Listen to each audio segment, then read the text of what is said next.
ধানমন্ডি 32 নম্বরে যেতে বাধা। ধানমন্ডি 32 নম্বরে যেতে বাধা, লাঠিসোঁটা নিয়ে লোকজনের অবস্থান। বিস্তারিত। রাজধানী ধানমন্ডি 32 নম্বর সড়কে কাউকে যেতে দেওয়া হচ্ছে না। আজ বৃহস্পতিবার সকাল 7টা থেকে 9টা পর্যন্ত এই চিত্র দেখা যায়। ধানমন্ডি 32 নম্বর সড়কে বঙ্গবন্ধু শেখ মুজিবুর রহমান স্মৃতি জাদুঘরের আশেপাশের এলাকায় অনেক মানুষ লাঠিসোঁটা নিয়ে অবস্থান করছে। ভারতের মোদী সরকার কি বলছে?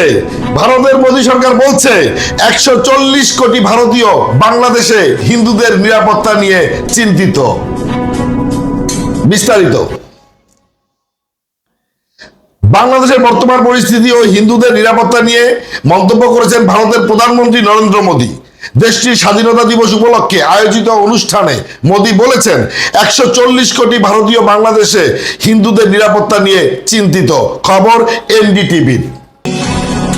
একের পর এক এবার আবার শেখ হাসিনার বিরুদ্ধে অপহরণের মামলা। শেখ হাসিনার বিরুদ্ধে এবার অপহরণ মামলার আবেদন।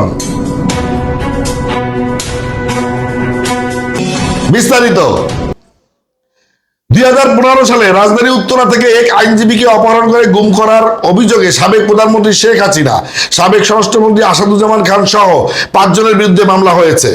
বুধবার 14 আগস্ট ঢাকার মেট্রোপলিটন ম্যাজিস্ট্রেট ফারজানা শাকিলা সুমু চৌধুরী আদালতে মামলার আবেদন করেন ভুক্তভোগী সুপ্রিম কোর্টের আইনজীবী সোহেল রানা। আদালত বাদীর জবানবন্দি গ্রহণ করে উত্তরা পশ্চিম থানাকে এজাহার হিসাবে গ্রহণের নির্দেশ দিয়েছেন। এর আগে ওই আইনজীবী আদালতে মামলার আবেদন করেন। অবশেষে পদ ছাড়লেন ওয়াসার এমডি তাকসিম। অনেক কষ্ট পদ ছাড়তে, তাই না? এই পদের মধ্যে যে কত মধু সেটা সবাই জানে। যাই হোক, অবশেষে পদ ছাড়লেন ওয়াসার এমডি তাকসিম। বিস্তারিত।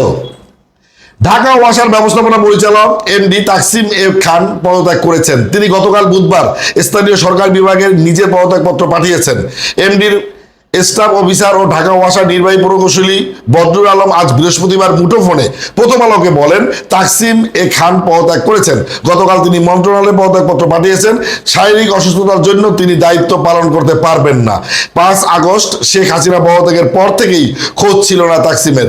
এরপর একদিনও নিজের দপ্তরে আসেননি। তিনি দেশে আছেন নাকি বিদেশে চলে গেছেন সেটিও নিশ্চিতভাবে জানা যায়নি।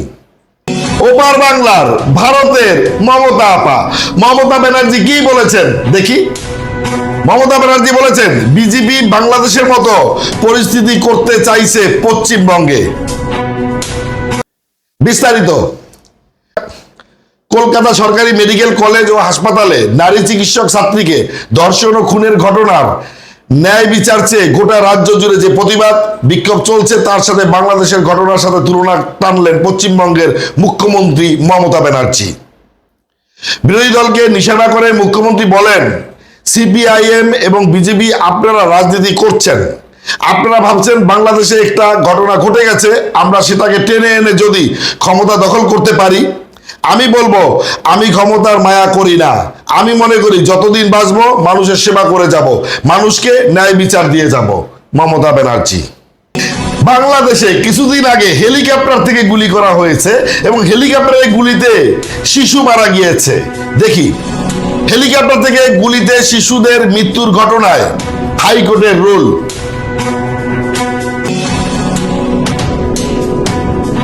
বিস্তারিত। কোঠা সংস্কার আন্দোলন চলাকালে হেলিকপ্টার থেকে গুলিতে শিশুদের নিহত হওয়ার ঘটনায় আন্তর্জাতিক তদন্ত কমিশন গঠনের কেন নির্দেশ দেওয়া হবে না এবং নিহত শিশুদের পরিবারকে 1 কোটি টাকা করে কেন ক্ষতিপূরণ দেওয়া হবে না জানতে চেয়ে রুল জারি করেছেন হাইকোর্ট। প্রতিদিন নতুন নতুন খবর সবার আগে আমি আপনার কাছে পৌঁছে দেওয়ার চেষ্টা করছি।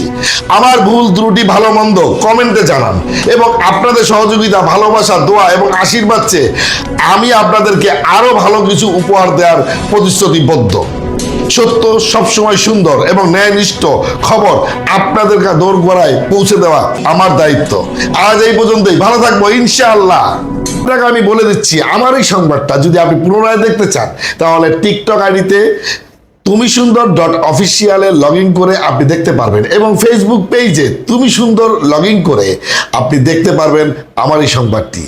আরও দেখতে চাইলে ইউটিউব চ্যানেল বিপ্লব 1971-এ চোখ রাখুন এবং আমার এই চ্যানেলটি সাবস্ক্রাইব করে দিন, লাইক কমেন্ট শেয়ার করুন। ভালো থাকবো ইনশাআল্লাহ।